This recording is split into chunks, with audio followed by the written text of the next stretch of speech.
Okay, so here she is all mounted up on the mill. You can see the cables going down. I got a little bit of cable management to do here yet, but I got the stepper connected here. It's attached to a bracket on the back. I made some adjustments. I wasn't sure how long a belt I was going to be able to get. And then the potentiometer and the joystick. You can see one of the limit switches down there. So essentially, you start up, it goes real slow, but then you can really crank it up. I was going to put a max speed button on this thing, but I decided against it. Oh, by the way, I've got a heavy load on here. I got the rotary table and a vise on it just so I could load up the table to make sure this thing had the chutzpah.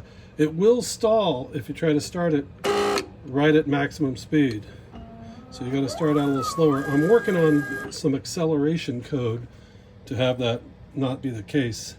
Anyway, the power supply here is tied in to the contact in the VFD box so that it powers up this outlet as soon as the mill turns on, and that also runs the DRO, which is in this box, and the tablet.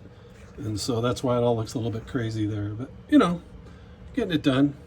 Anyway, that's it. Oh, by the way, I turned this piece up on the lathe to replace the handle, and then bought this pulley and then bored out the inside of it for a press fit on there. I also have a set screw in there. And so this is just the same direction. It's held on with this tapered pin here, just like the regular handle would be out here. So seems to work out. Let's just give her a little run through her paces. Clipping along pretty good. And you can see here it's moving.